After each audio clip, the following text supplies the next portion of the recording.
Hello champions, इस class में हम 5 मिनट के अंदर में 5 नंबर के ट्रांसलेशन के लिए पढ़ेंगे। तो इसमें हम एक एक करके ट्रिक के द्वारा सबको पढ़ लेंगे। जैसे कि देखो, सबसे पहले EJMR का यूज हम 5 जगह पे करेंगे। कौन क्या है, कौन क्या कर रहा है, किसके द्वारा क्या किया जाता है, किसके द्वारा क्या किया जा रहा है, और फिर क्या बोलोगे लास्ट कौन क्या करने को है या करने वाला है। तो सबसे पहले कौन क्या है, मैं एक विद्यार्थी हूँ, आई एम स्टूडेंट, मैं अंग्रेजी पढ़ रहा हूँ, I am reading English.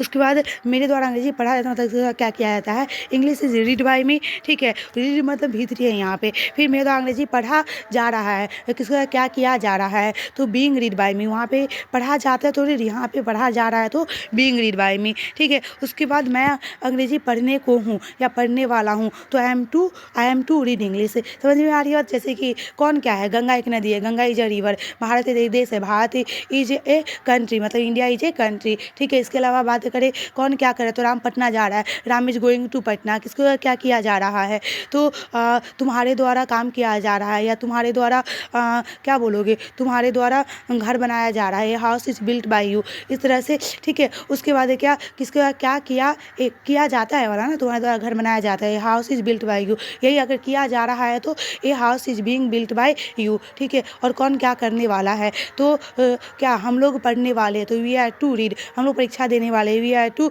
Appear at the examination. समझ में आ रही है। तो इस तरह से 5 हो जाएगा। सेम अगर हम बात करें है की जगह पे था थे थी रहेगा, तो EJMR की जगह पे वाज वेयर यूज हो जाएगा। जैसे कि मैं एक विद्यार्थी था, आई वाज ए स्टूडेंट, मैं अंग्रेजी पढ़ रहा था, आई वाज रीडिंग इंग्लिश, मेरे द्वारा अंग्रेजी पढ़ा जाता था तो English was read by me, और मेरे द्वारा अंग्रेजी पढ़ा जा रहा था तो English was being read by me, और मैं अंग्रेजी पढ़ने को था या पढ़ने वाला था तो English was to read by me. तो ये पूरा का पूरा है, देख लो।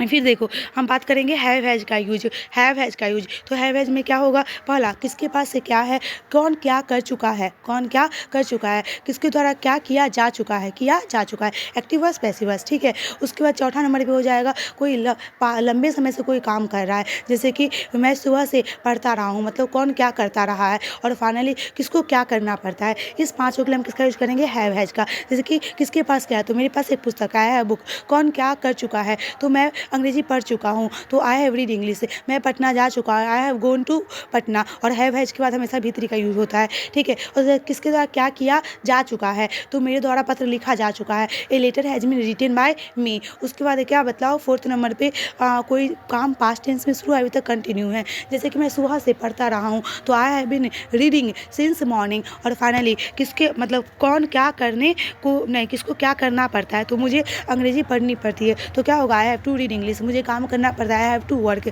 या मुझे काम करना है, आई हैव टू वर्क, मुझे जाना है, आई हैव टू गो, मुझे खेलना है, आई हैव टू प्ले, मुझे सोना है, आई हैव टू स्लीप। इस तरह से कर लेना। अब देखो नेक्स्ट, ये तो बड़ा आसान है और बहुत इंपॉर्टेंट है, टेंस से क्वेश्चन आते हैं। और कोई सेंटेंस ता है, ती है, ते है से खत्म हो रहा है और वो assertive सेंटेंस है, तो V1 या V5 का यूज कर देना, और assertive के अलावा बाकी सब है तो डू डज का यूज कर देना। एक के साथ डज का इस्तेमाल करना है, एक से ज़्यादा के साथ डू का इस्तेमाल करना। आई एक्सेप्शन है, आई अकेले होने के बावजूद भी अपने साथ V1 और डू का इस्तेमाल होता है। ठीक है, उसके बाद देखो हम बातें कर रहे हैं पास्ट टेंस, और कोई सेंटेंस या यही से ख़त्म हो रहा है तो उसमें असर्टिव सेंटेंस में V2 का इस्तेमाल करना, बाकी सब में डिड प्लस V1 का इस्तेमाल करना। और कोई सेंटेंस खत्म हो रहा है गागे की से, तो किसका इस्तेमाल करना है, शैल विल का। जैसे कि देखो, सीता पत्र लिखती है, ताते थी से खत्म हो रहा है तो क्या हो जाएगा, सीता राइट्स अ लेटर, और सीता ने पत्र लिखा, किससे खत्म हो रहा है, आई या यही से, तो क्या हो जाएगा, V2, Sita wrote a letter. उसके बाद क्या, सीता पत्र लिखेगी, किससे खत्म हो रहा है, गागेगी से, तो क्या हो जाएगा, Sita will write a letter. ये क्लियर हो गया। नेक्स्ट देखो, कंटिन्यूअस क्या है, रहा है, रही है, रहे हैं,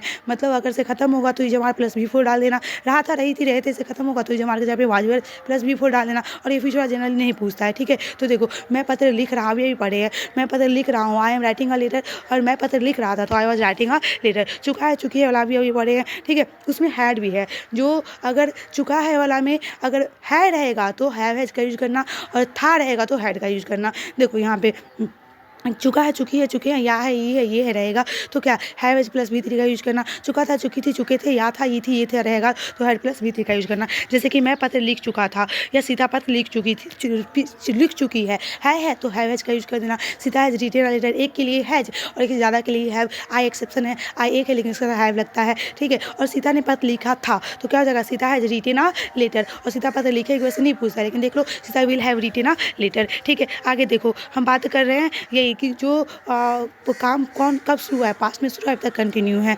जैसे कि देख लो क्या है, ता रहा है, ती रही है, ते रहे हैं, तो have plus been plus before, ता रहा था, ती रही थी, ते रहे थे, तो क्या हो जाएगा, had plus been plus before. और फ्यूचर का जनरली नहीं पूछता है। फिर देख लो shall will plus have plus been plus before. ठीक है, मतलब अब देखो मैं बचपन से अंग्रेजी सीखता रहा था या मैं सीखता रहा था, तो I have been learning since childhood. मैं अंग्रेजी मैं बचपन से सीखता रहा हूँ, तो क्या हैव, और सीखता रहा था तो क्या हैड, और सीखता रहूँगा तो क्या शैल plus have plus learning, shall have learning. ठीक है, सिंस चाइल्डहुड। अब देखो ये बहुत इंपॉर्टेंट है। अगर कोई काम कर सकता है, कर सकती है, कर सकते हो तो कैन का यूज करना। मैं पढ़ सकता हूँ, आई कैन रीड, तुम जा सकते हो तो ये परमिशन होगा तो मैं यूज करना। वैसे पावर, कैपेसिटी, एबिलिटी के केस में किसका यूज करना, कैन का। जैसे कि हम लोग बक्सा उठा सकते हैं, we can lift the box.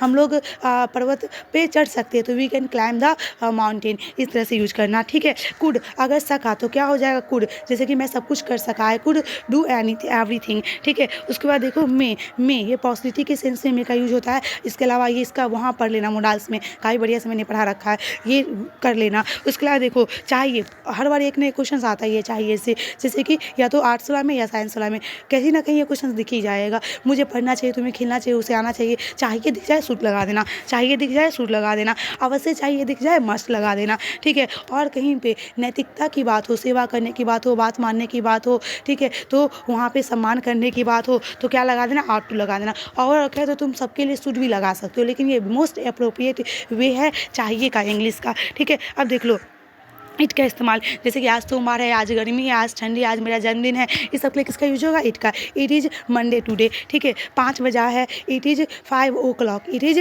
5 o'clock पूछता है। अब सुनो 5:10 हुआ है, अगर बजकर के हुआ है तो पास्ट लिखना, 10 मिनट्स पास्ट टू 5। अगर बजने वाला है तो 10 मिनट्स टू 5 लिखना। समझ में आ रही है बात। उसके बाद अगर पौने रहे, पौने मतलब बजने में है, बजने में 15 बाकी है, तो 15 मिनट्स टू लिखना, मतलब 10 बजा है तो इट इज़ 15 मिनट्स टू 10। अगर 10:15 बजा है तो इट इज़ 15 मिनट्स पास्ट 10, इस तरह से लिखना। मतलब बज चुका है, पास हो चुका है, 15 बीत चुका है तो पास्ट, और बजने वाला है तो टू लिखना। और फाइनली लिखोगे आपकी घड़ी में कितना बचा, what time is it on your watch, by your watch भी लिख सकते हो। देयर, जहाँ पे सब्जेक्ट नहीं होता है वहाँ पे सब्जेक्ट के तौर पे किसका यूज करते हैं, देयर का। जैसे कि एक कुत्ता है, देयर इज अ डॉग, गली में एक कुत्ता है तो there is a dog in the street. तो यहाँ से देखो वैसे क्वेश्चंस तो 8 आते हैं, 1-2 थोड़ा सा कन्फ्यूजन वाला होगा, हो सकता है थोड़ा मुश्किल होगा, लेकिन 5-6 एकदम आसानी से बन जाएगा, जो मोस्ट प्रोबेबली यहीं से आएगा। तो अच्छे से रिवीजन करके जाना।